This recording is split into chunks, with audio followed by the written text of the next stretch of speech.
Nos quedamos en esta diapositiva de signos y síntomas. Creo que sí. Sí, nos quedamos en la anterior. Perdón, casi no te oigo. En la anterior, en el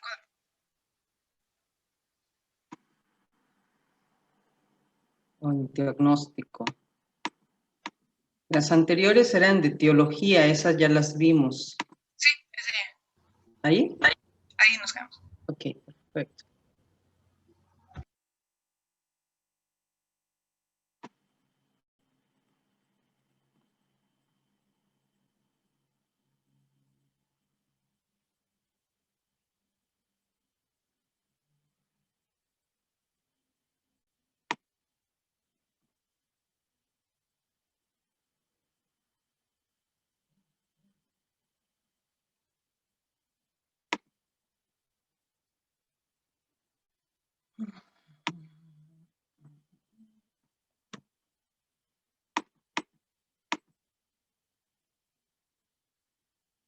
¿Ustedes ya han tenido clases en Zoom, pero desde la plataforma? ¿Todavía no? Pues es que supuestamente ya está esa opción, pero no sabemos cómo funcione.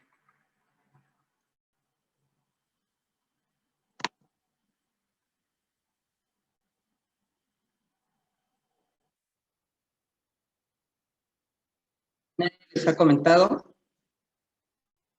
A ver qué día. ¿Y qué tan fácil es para ustedes ingresar a la plataforma? ¿No tienen problemas con que se traba y no? Ok. Vamos a ver si la siguiente semana lo intentamos. Bueno, vamos a continuar. Estaba esperando a ver si alguien más, pero todavía falta casi la mitad. Entonces, vamos a continuar con lo que es insuficiencia cardíaca. Una disculpa porque ayer pues, no pude conectarme de ninguna manera, pero bueno, ya está. En los síntomas de la insuficiencia cardíaca, esos son muy relevantes. Los signos y los síntomas son también puntos muy cardinales para el diagnóstico de la insuficiencia cardíaca. Ustedes verán que en la mayoría de las patologías que vemos, la semiología médica y algunos signos son muy importantes, aunque los síntomas son un poco variados. En la insuficiencia cardíaca, de los más frecuentes, los que se presentan más típicamente es la disnea, la ortopnea y la disnea paroxística nocturna. Cuando un paciente nos dice, tengo ortopnea, o sea, cuando dice, no tolero estar acostado, me da tos, me falta el aire, necesito dormir casi sentado, eso es un síntoma muy, muy importante que nos hace orientar hacia insuficiencia cardíaca. ¿Sí? Cuando la disnea limita su actividad física o cuando hace algún ejercicio y termina fatigado, se detiene porque ya no tiene fuerza muscular, porque ya está muy cansado y tiene que descansar media hora para poder recuperarse, son síntomas muy típicos de la insuficiencia cardíaca aunado a los factores de riesgo que debemos buscar, ¿sí? Los signos que se asocian con este incremento del volumen de la presión, pues es la ingurgitación yugular, ¿no? El aumento de la presión venosa yugular, la ingurgitación, el reflujo hepatoyugular. El tercer sonido cardíaco, habíamos comentado que el S3 es muy característico en la insuficiencia cardíaca sistólica. Cuando el paciente tiene una FEBI reducida y tiene taquicardia, entonces aparece un tercer ruido cardíaco. Inclusive antes, eran signos típicos el edema, la disnea, el edema, el tercer ruido, y la cardiomegalia, ¿no? Las palpitaciones y la cardiomegalia nos hacían pensar en una insuficiencia cardíaca cuando consideramos que la mayoría de los pacientes tenían insuficiencia cardíaca sistólica. Pero bueno, en este momento sabemos que el tercer ruido está asociado a insuficiencia cardíaca sistólica y que el cuarto ruido está asociado a una insuficiencia cardíaca diastólica. El impulso apical, que normalmente el ápex debería estar en el quinto espacio intercostal, línea paraesternal, o cuarto, o línea esternal media, ¿sí? Abajo de la tetilla, cuando ahí deberíamos palpar el ápex en los pacientes con insuficiencia cardíaca sistólica, con disfunción sistólica y dilatación del ventrículo, pues el ápex se puede desplazar por fuera de este lugar, ¿sí?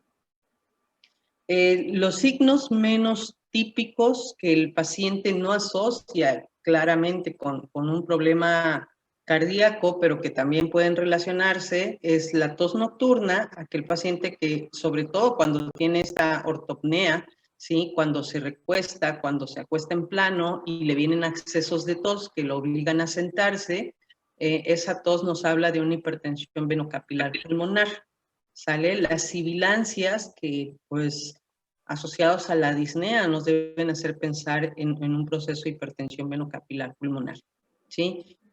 Cuando el paciente siente que se hincha, ¿no? Acuérdense que para que el paciente tenga un edema evidente deben haber una retención de por lo menos 3 litros de agua, más de 3 litros, pero si el paciente no tiene esos 3 litros aún, pero él percibe que sí, que el anillo le aprieta, que la cara está hinchada, son situaciones que quizás él percibe sin que sean evidentes y que también nos pueden hacer pensar que hay un grado de retención hídrica. La pérdida del apetito se relaciona mucho, un poco con la retención de líquidos a nivel abdominal, la compresión un poco del abdomen por el edema, ¿sí? Le hace al paciente, y el bajo gasto también, perdón, el bajo gasto hace que en ese caso la sangre se vaya a los órganos más importantes y el estómago y los órganos periféricos, como es la piel, pues se sacrifican un poco. ¿Sí? La confusión, al igual por bajo gasto, por hipoperfusión cerebral, palpitaciones, sobre todo relacionadas al esfuerzo, mareo, síncope, relacionados a esta hipoperfusión cerebral.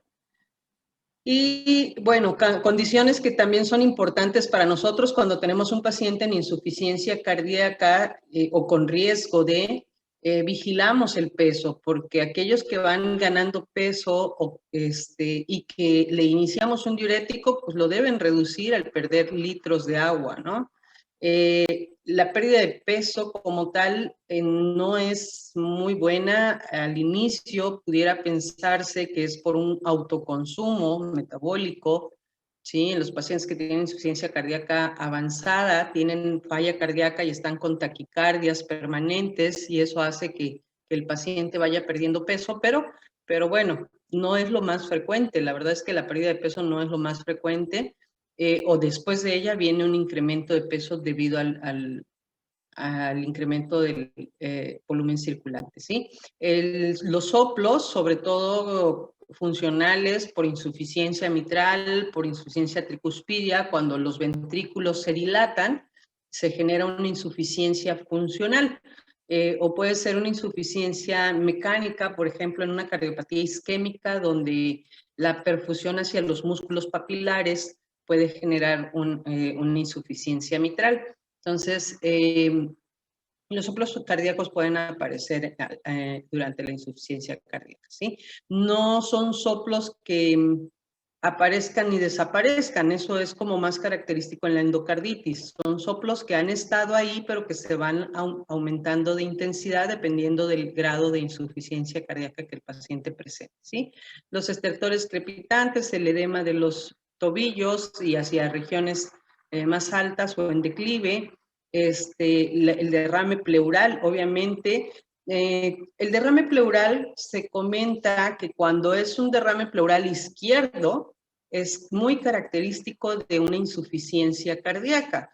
A diferencia quizás de un derecho que pueda ser más por una neumonía, un proceso neumónico. No es una regla, pero es algo que nos hace pensar que si el paciente tiene principalmente derrame pleural izquierdo, puede ser insuficiencia cardíaca. Cuando el derrame es bilateral, pues ahí sí, inevitablemente tenemos que pensar que es la insuficiencia cardíaca la causa de esto, ¿sí? La taquicardia, el pulso irregular en caso de que el paciente esté con fibrilación auricular o tenga trastornos del ritmo, como son las extrasístoles también.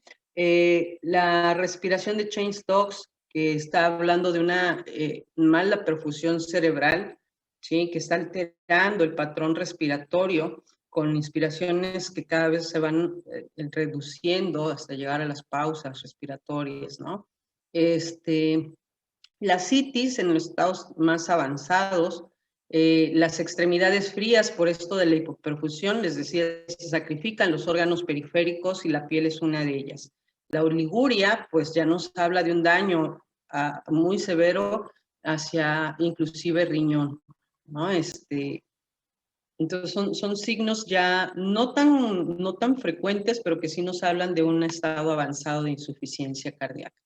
Entonces, cuando estamos en este proceso de saber los factores de riesgo, los signos y síntomas del paciente, ¿cómo lo podemos verificar? De verdad que hay muchos pacientes que con solo la clínica sabemos que están en insuficiencia cardíaca, pero cuando el paciente ya llega con antecedentes y luego le pedimos laboratoriales y en la química sanguínea resulta que también tiene una falla renal que se agudizó, ya no sabemos si el edema es por la falla renal, si hay que dializarlo, si es la falla cardíaca, o se conjuntan estas situaciones, ¿no? En ese caso, los péptidos natriuréticos son un punto muy importante y el ecocardiograma. Esos son dos puntos muy relevantes.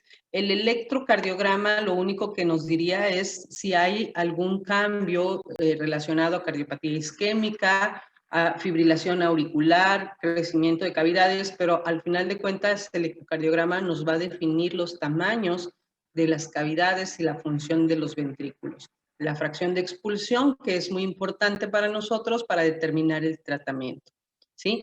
Los péptidos natriuréticos, entonces, son un punto muy importante.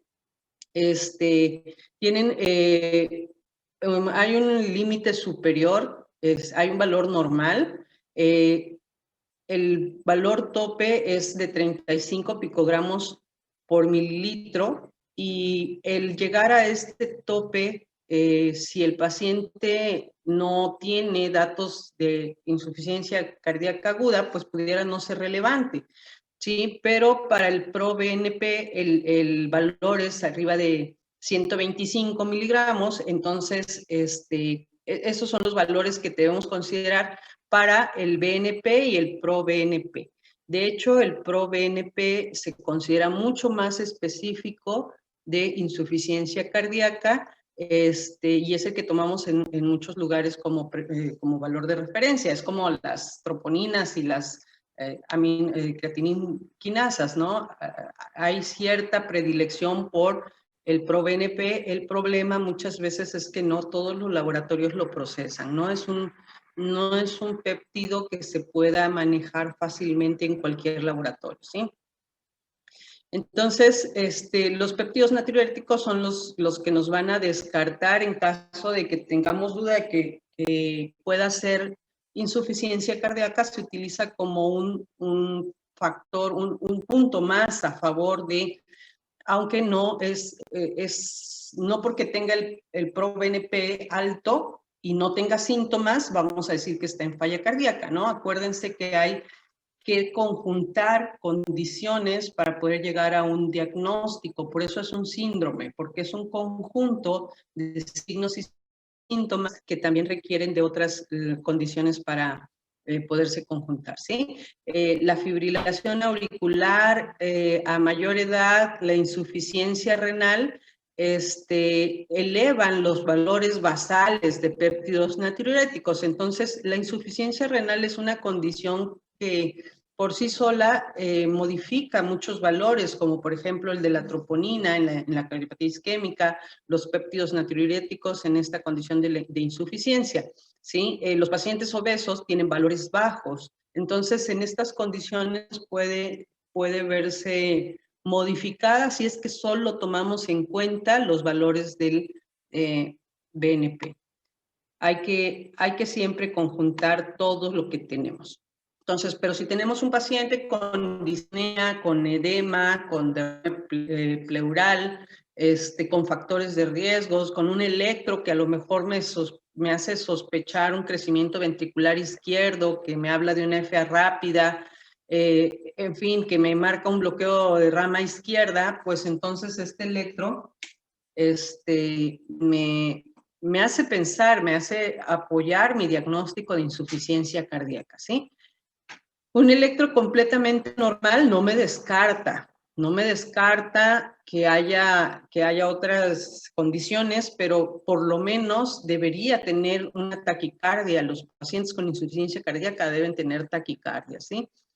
La ecografía es lo más útil para nosotros establecer el diagnóstico en conjunto con todo lo demás, ¿sí? Porque nos va a hablar de cómo están el tamaño de las cámaras, qué tanto volumen hay en las cámaras, cómo está la fracción de expulsión, principalmente el ventrículo izquierdo, qué grosor de paredes tiene, si está hipertrófico, si está dilatado, si la función valvular, mitral, tricuspidia, aórtica son normales y cómo está la presión pulmonar en forma indirecta medidamente a través de la insuficiencia tricuspidia, ¿sí? Entonces, todo esto me lo va a aportar el ecocardiograma.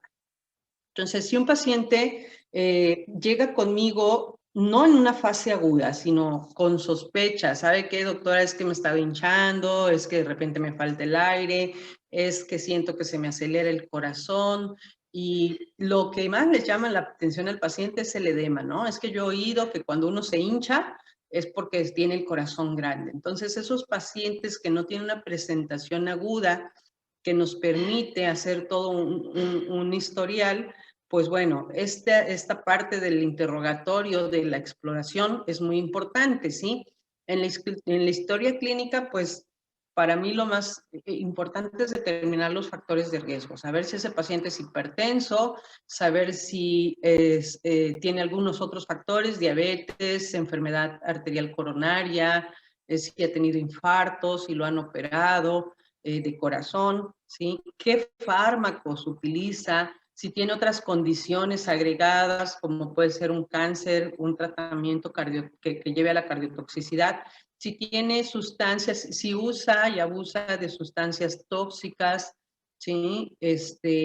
Y cuáles son los síntomas que está presentando. Entonces, en ellos la historia clínica y la semiología de sus síntomas son puntos muy específicos a buscar, y en la exploración física, pues desde la ingurgitación yugular, los ruidos cardíacos, si es que hay soplos, si hay arritmias, si hay ruidos agregados, en tórax, si hay derrame pleural, si hay sibilancia, si hay estertores, a nivel abdominal, buscar si hay hepatomegalia, si hay ascitis, en extremidades inferiores y en zonas declives, determinar también si hay edema, y qué grado de edema tenemos, ¿sí?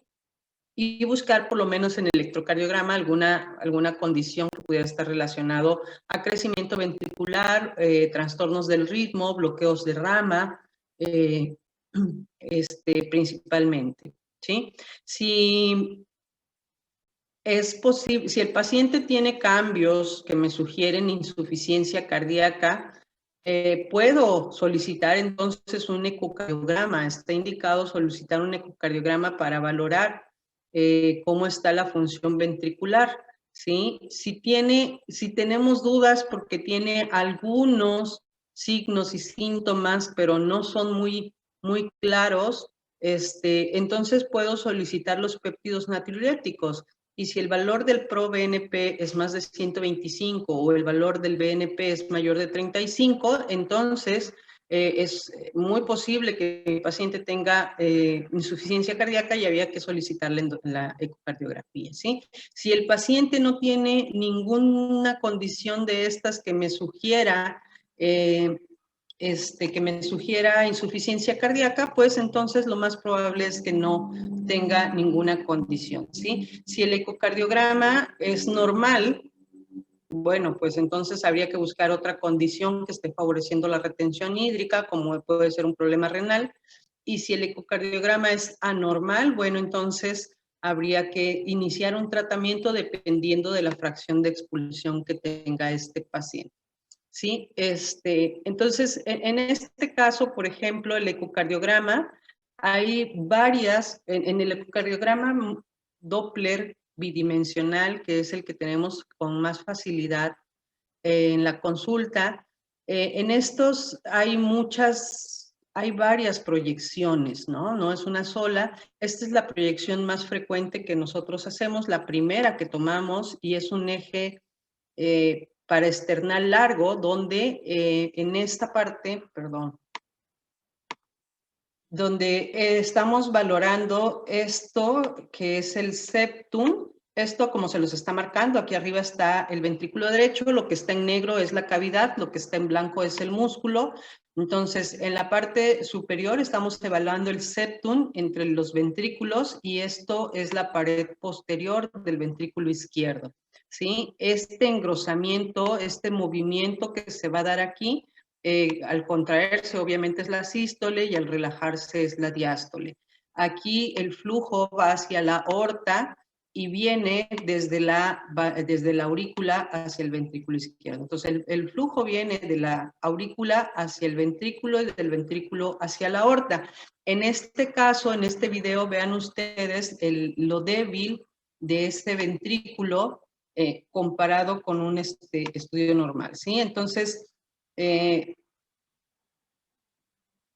este septum está muy poco contráctil, al igual que esta pared posterior, apenas y se contrae, ¿sí? Eso a mí me habla de que el ventrículo está dilatado y su fuerza es muy baja, comparado con este otro eco que es normal. Vean ustedes cómo el septum y la pared posterior se contraen, se acercan muy bien, y el movimiento inclusive de las válvulas es mucho más fuerte, tiene más fortaleza. El tamaño de la aurícula, comparen ustedes esta aurícula izquierda de este eco comparado con esta otra que está sumamente dilatada, ¿sí? Entonces, esos son los cambios más principales, más importantes que nosotros buscamos. El tamaño de las cavidades, el grosor de las paredes y la fracción de expulsión del ventrículo izquierdo, ¿sí? Entonces, comentábamos que hay dos condiciones. O el paciente tiene una fracción de expulsión conservada, cuando hablamos de una FEBI mayor del 50%, o tiene una fracción reducida cuando hablamos de una FEBI menor del 40%, y una FEBI intermedia, que es como el punto donde es una zona negra, porque no tenemos todavía un tratamiento específico para la fracción de expulsión intermedia, se considera parte de una fracción conservada, se sigue dando el mismo manejo que para una fracción conservada, pero bueno, lo evidente sí es que ante una fracción de expulsión reducida hay cambios en el tratamiento. Entonces, cuando el paciente tiene una fracción de expulsión conservada, vamos a determinar que el paciente tiene los signos y síntomas que ya hemos comentado, que tiene una fracción de expulsión mayor del 50% o entre 40 y 49 para la fracción media, que tiene altas concentraciones de péptidos natriuréticos o de PNP o pro-BNP, que tiene alteraciones cardíacas funcionales o estructurales. Puede ser como una hipertrofia ventricular que está restringiendo el volumen, pero que conserva la fracción de expulsión, ¿sí? Y si tenemos duda en cuanto a causas de la fracción de expulsión, entonces podríamos realizar algunas otras estudios que nos hagan más evidentes el por qué este paciente está en insuficiencia cardíaca. Conservada perdón, esta es reducida en la fracción de expulsión reducida. ¿Qué datos asociamos con esto, ¿no? A la edad avanzada, la hipertensión arterial, la fibrilación auricular, que viene muy de la mano con la edad del paciente, el antecedente de ser mujer, la disfunción, la falla renal, el síndrome metabólico, la obesidad, las malas condiciones físicas, la enfermedad pulmonar, la hipertensión pulmonar, la apnea del sueño, cualquier condición asociada alrededor del corazón que pueda generar una sobrecarga de volumen o de trabajo al corazón a largo plazo va a reducir la fracción de expulsión, ¿sí? Según las guías europeas, entonces requerimos de 3 criterios obligatorios y simultáneos para el diagnóstico de insuficiencia cardíaca. 1, los síntomas, la disnea, el edema y la fatiga principalmente, ¿sí? 2, el que haya disfunción cardíaca, ya sea sistólica o diastólica, principalmente por ecocardiografía. Y 3, que mejore con el tratamiento, dependiendo de lo que aportemos, ¿sí? Framingham, desde que ha venido desde muchos años atrás, desde 1946, han venido estudiando estos factores de riesgo. Acuérdense que Framingham es un estudio de factores de riesgo, y ellos en algún momento comentaron estos criterios mayores y menores, y no es que hayan caído en desuso, la verdad es que se han modificado un poco, pero los pongo para que los criterios de Framingham pues los consideren como algo relevante. Sí, el hecho de la disnea paroxística nocturna, la ingurgitación yugular, los estertores crepitantes, la cardiomegalia, el derrame pleural o el edema agudo pulmonar, el S3, ¿sí? El incremento de la presión venosa yugular por arriba de 16 milímetros de mercurio, centímetros de agua, perdón, el reflujo hepatoyugular, son condiciones que ellos determinan mayores, son muy relevantes. Y las menores, que pueden ser importantes, pero no son tan relevantes, son el edema de extremidades, la tos nocturna, la disnea, la hepatomegalia, el derrame pleural, la capacidad vital disminuida, pulmonar y la taquicardia. Estos se consideran criterios menores. Y el peso, la pérdida de peso de 4 kilos y medio después del tratamiento, pues se considera un factor, un criterio que no es ni mayor ni menor. Es un punto a favor, pero no es un criterio estrictamente, ¿sí? Entonces se considera que teniendo dos criterios mayores y uno menor, pues se hacía el diagnóstico de insuficiencia cardíaca. Eso era en algún momento de la historia. Les digo, actualmente nos basamos más en lo que maneja la sociedad europea, y los 3 puntos anteriores son los de más relevancia, ¿sí? Y entonces, después del diagnóstico de la insuficiencia cardíaca, después de identificar las posibles causas, y realizar un ecocardiograma que nos determine la fracción de expulsión, entonces iniciamos un tratamiento farmacológico que es escalonado. Estamos hablando también de un paciente que puede llegar en una fase aguda, que si llega en una fase aguda, pues lo ideal es un tratamiento intensivo, pero que si llega en una fase no aguda, el tratamiento debe ser escalonado, ¿sí? Los pilares de este tratamiento son 5, los diuréticos, los IECAs, los beta bloqueadores, los ARAs, y a últimas fechas, en este 2020, se agregó el uso de los inhibidores de los receptores de sodio-glucosa, los transportadores de sodio y glucosa, que son un tipo de hipoglucemiantes que han demostrado un efecto de grupo en reducir los síntomas, en potencializar la reducción de los síntomas de la insuficiencia cardíaca, ¿sí? Independientemente de su efecto hipoglucémico, actualmente se están utilizando como un pilar más en el tratamiento de la insuficiencia cardíaca, predominantemente en pacientes diabéticos, ¿no? Entonces, los objetivos son mejorar el estado clínico, mejorar su capacidad funcional y su calidad de vida. El paciente, aunque sabemos que ya está en la etapa terminal de una cardiopatía, el objetivo es prolongar su calidad de vida en buenas condiciones, ¿sí? Los ECAs, los antagonistas de los receptores de mineralocorticoides, que son diuréticos, los beta bloqueadores a dosis bajas, pueden mejorar la supervivencia en los pacientes con fiebre reducida. Hay el nuevo compuesto, les había comentado de un nuevo inhibidor de la neprilicina, ¿sí? El inhibidor de neprilicina combinado con un ARA, ¿sí?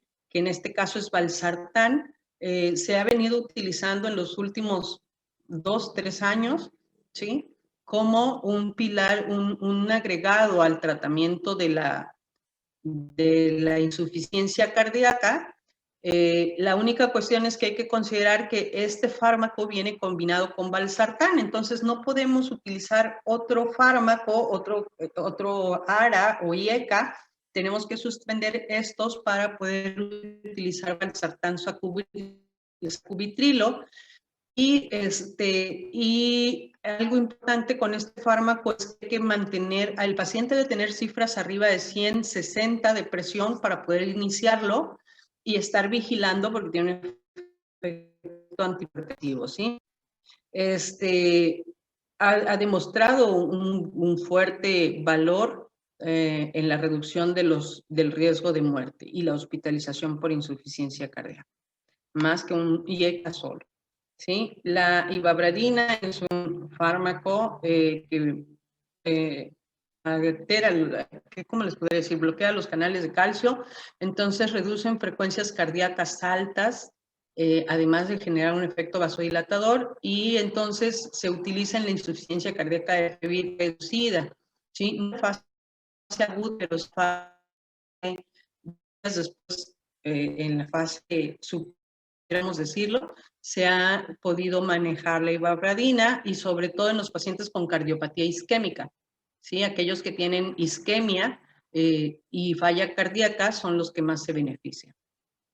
Y los diuréticos, obviamente son de los primeros pilares que tenemos a la mano, ¿sí? Entonces, les decía, los IECAs o los ARAs es un pilar muy importante desde hace mucho tiempo. Los inhibidores de la neprilicina, que actualmente se han agregado, los beta bloqueadores, los receptores, los antagonistas de los receptores de mineralocorticoides, como un representante de los diuréticos, principalmente la espironolactona y la eplerenona, y el último pilar que se agregó fueron los inhibidores de los receptores de sodio-glucosa, que es un hipoglucemiante tipo dapaglifosina, se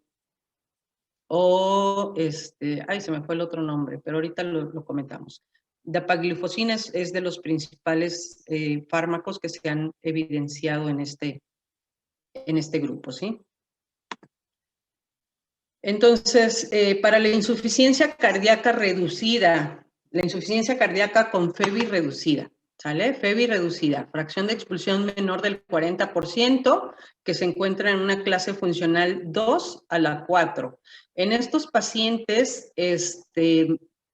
se recomienda un IECA combinado con un beta bloqueador para pacientes sintomáticos, ¿sí? Ese es el primer pilar que pudiéramos estar utilizando para reducir el riesgo de hospitalización y muerte por insuficiencia cardíaca.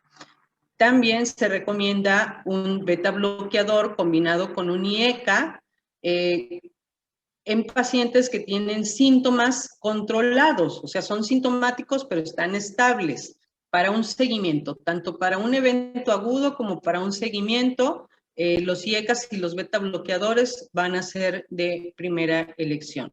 Y un antagonista de los receptores de mineralocorticoides también se puede administrar si es que permanecen sintomáticos a pesar de que ya tienen un IECA y un beta bloqueador. Con sus limitaciones, ¿no? ¿Qué pacientes, díganme ustedes, qué pacientes no está indicado el dar un antagonista de los receptores de mineralocorticoide como puede ser la espironolactona? ¿En qué tipo de pacientes, aunque estén en falla cardíaca, no se debería administrar estos diuréticos?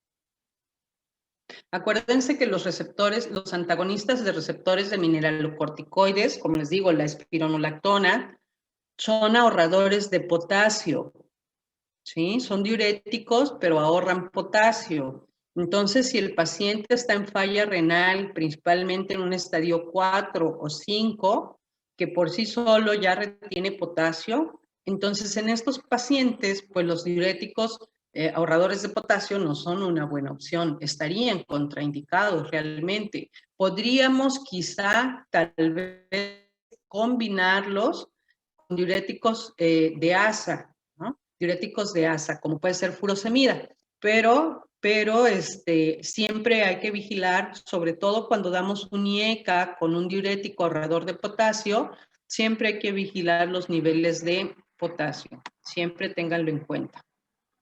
Entonces, los antagonistas de receptores de mineralocorticoides como representantes de los diuréticos y otros diuréticos reducen los signos y síntomas de congestión en la febris reducida, ¿sí? Pero no se han definido si modifican la morbimortalidad de estos pacientes. La espironolactona y la eplerenona son fármacos que fijan la aldosterona, y entonces de alguna manera estos ayudan a evitar la remodelación, sí se ha evidenciado que ayudan a evitar la remodelación cardíaca, por eso es que se eligen como principales de los diuréticos, ¿sí?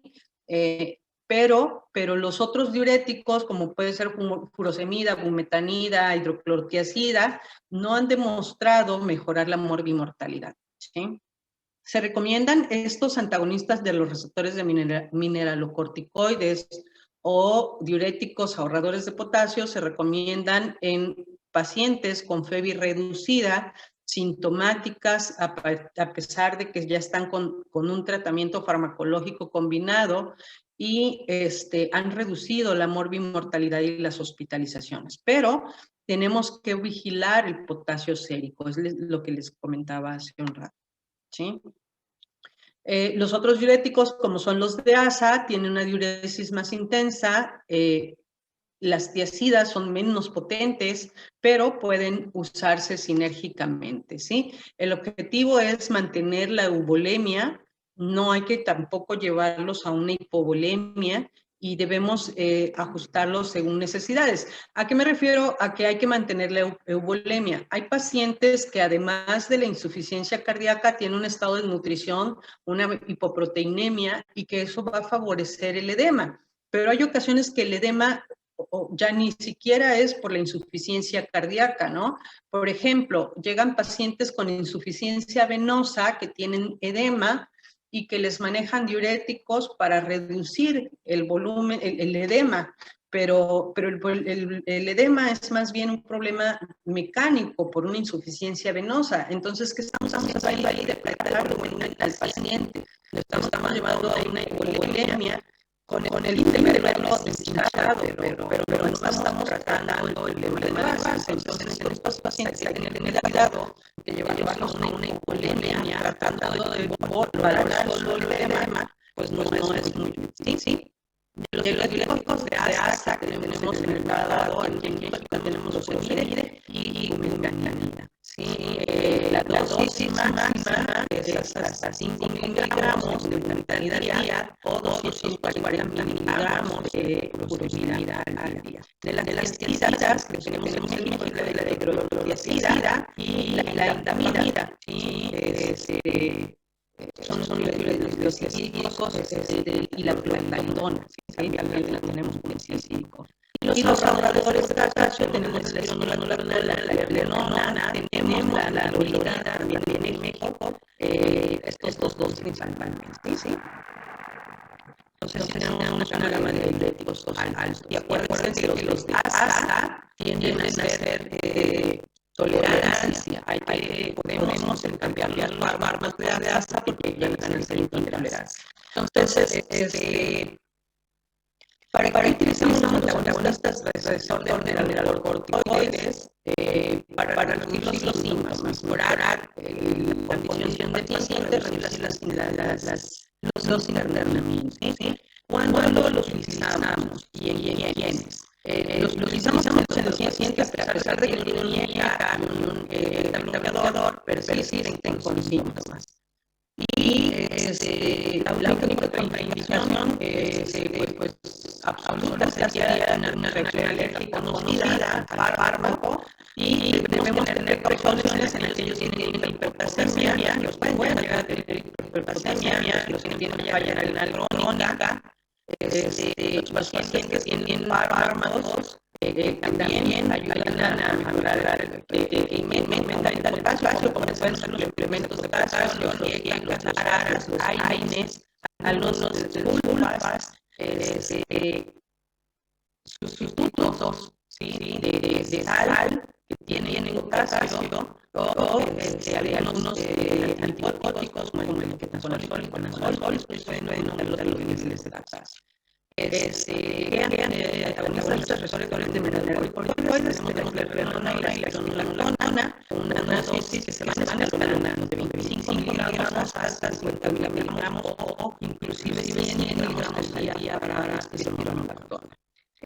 Donde lo podemos manejar como un tratamiento ambulatorio, o bien hospitalario, pero la verdad es que son fármacos que se dan vía oral, se pueden manejar también en forma ambulatoria. Sí, hay que estar vigilando los niveles de potasio, hay que estar tratando de escalonar las dosis. Empezamos con una dosis baja y tratamos de incrementarlo conforme el paciente lo va logrando respecto a presión, que puede quedar en el IECA, un bloqueador, y a veces la presión arterial no nos permite incrementar dosis. Y vigilando siempre el potasio para que no tengamos alteraciones de este. ¿Sí? El otro fármaco nuevo que les comentaba, el receptor de angiotensina, el inhibidor del receptor de angiotensina y de prednisona, tiene un potente efecto vasodilatador. La angiotensina es una proteína que se encuentra en el riñón, que la genera, tiene un efecto vasoconstrictor, igual que lo de la angiotensina. Entonces, la angiotensina, al inhibir la angiotensina, se enlece la degradación de péptidos diuréticos, y estos aumentan, con esto aumentamos la uresis, la relajación del músculo, y se evita el remodelado correcto de lo de usar, ¿no? Se reduce la vasoconstricción, la retención de sodio y de agua, y también favorece la regeneración mecánica. Los antagonistas de los receptores de angiotensina son los vagas, y es un segundo punto cuando no liberan los IECAs a estos pacientes. Alcazarán, todos las vagas están demostrados de un efecto cardioprotector, pero algunos en especial alcazarán demostrado que además de evitar el envenenamiento, reducen la mortalidad cardiovascular, reduce el daño renal y el daño a ambas fases de la vida. Pero en general todos los aras tienen un efecto de la remodelación cardíaca.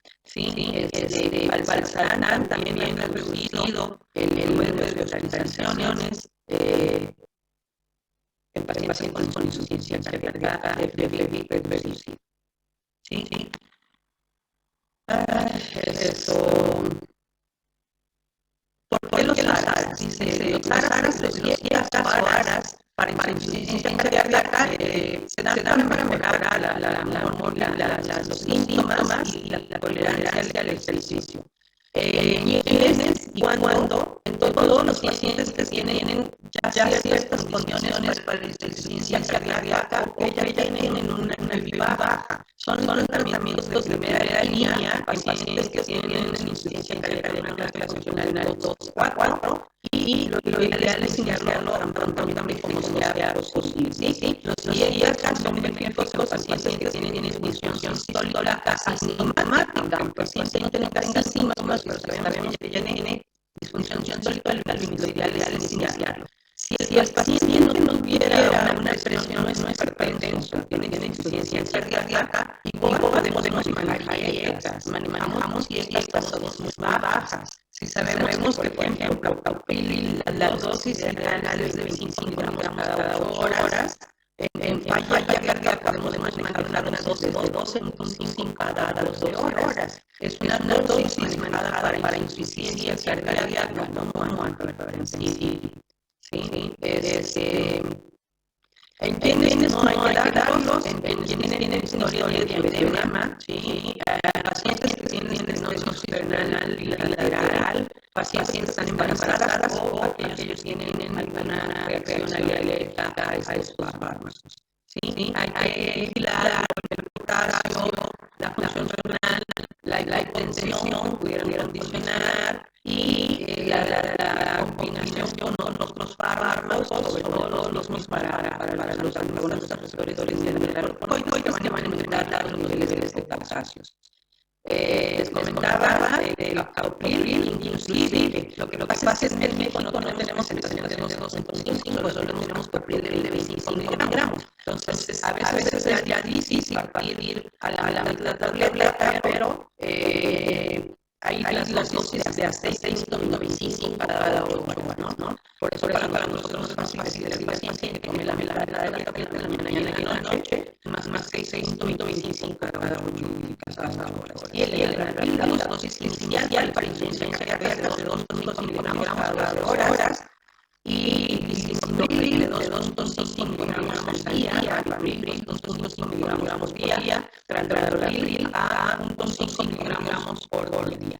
Estas son dosis bajas en pacientes que no padecen hipertensión o que no tienen cifras altas en ese momento y que se deben manejar con IEC. Se debe hacer el esfuerzo de manejar siempre un IEC, ¿sí?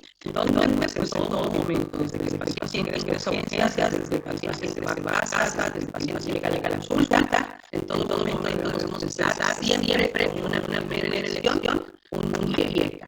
Y los beta-bloqueadores, principalmente bisoprolol, carvedilol, son los fármacos que están avalados para insuficiencia cardíaca a dosis bajas, igual 1.25 o 3.125 miligramos para uno de ellos y ir incrementando las dosis dependiendo cómo lo vaya tolerando el paciente. Bueno, me voy a quedar en esta diapositiva. Sí, los beta-bloqueadores es bebida, mejoran los síntomas, igual los dietas, caras, se debe dar en pacientes con insuficiencia cardíaca sistólica, desde una clasificación 2, 3, son de primera línea, junto con los anticonceptivos de corticoides y los dietas. El paciente que ya está estabilizado, los beta-bloqueadores son también benéficos en la insuficiencia grave, pero debe ser un manejo intravenoso y la supervisión por los efectos que pueden tener sobre el cronotropismo de los pacientes. ¿Sí? Obviamente, aquellos pacientes que tienen una taquicardia, riesgo de bloqueo, pues no se deben utilizar mucho cuidado. ¿Sí? Pacientes con asmáticos o que tienen una neuropatía, hay que tener cuidado, sobre todo esos dos que mencionamos, carvedilol, bisoprolol, pueden utilizarse con cierta vigilancia, y si el paciente tiene algo corporal, si el paciente tiene insuficiencia periférica, los beta-bloqueadores generan vasoconstricción en estas arterias, entonces ellos no se deben utilizar. Si el paciente es diabético y ya tiene insuficiencia arterial, ya le empezaron y tiene coagulación intermitente, o con los beta-bloqueadores no son una opción en estos pacientes. ¿Sí? Hay que vigilar la frecuencia cardíaca, hay que vigilar las cifras de la presión arterial y si se combinan con los antidiabéticos, pues bueno, vigilar los riesgos de un bloqueo glomerular. ¿Sí? Las dosis iniciales ya manejamos, dos dosis bajas, bisoprolol, carvedilol, el metoprolol, podemos dar a manejar hasta 12.5. El problema para nosotros es que solo tenemos unas tabletas de 100 gramos. Entonces no lo podemos partir en cuartitos y y octavos, eso es muy difícil, ¿sí? Y el nebolol igual, tenemos en mente que habla de 5 miligramos, llevarlos al cuerpo es una dosis muy complicada, ¿sí? Lo podemos iniciar, actualmente los manejamos como una cantidad de paciente que ya tiene una insuficiencia cardíaca estable, principalmente, ¿sí? Bueno. Nos quedamos en beta-bloqueadores y aras y antagonistas de los receptores de mineral o corticoides. Comentarios, chicos. Estamos hablando principalmente hasta el momento de la insuficiencia cardíaca reversida. Recuerden, ¿vale? Todo eso que les estoy comentando de los pacientes con reversida. El 50% de pacientes con insuficiencia cardíaca general, el 50% de una insuficiencia cardíaca conservada o intermedia. Y el otro 50% de reversida. Obviamente estamos como en un medio, pero la mayoría de los pacientes que nosotros, cuando ya tienen síntomas muy avanzados, edema, apnea, y cuando uno va a la radiografía, porque les digo, la radiografía te dicen, no, el corazón grande, no, la radiografía tiene que regarle, y entonces corren al médico a valorar, no tenemos una medicina preventiva. Desafortunadamente, el paciente con hipertensión que ya manifiesta disnea, muy probablemente tiene un tipo de insuficiencia cardíaca bien conservada, pero mientras no la regarle, no nos parece relevante. Sí, entonces el objetivo debe ser inclusive desde la insuficiencia, desde los factores de riesgo, pacientes hipertensos, empezar a controlarlos estrictamente para cuando pasan los años lleguen a una relación cardíaca y después no vayan a su insuficiencia cardíaca. Creo que el mayor grueso de los pacientes tienen hipertensión, obesidad, diabetes. Entonces, a empezar a vigilar a estos hipertensos y a darles un tratamiento que esté prestando emoción y hay que tomar principalmente. ¿Algún comentario o pregunta? No.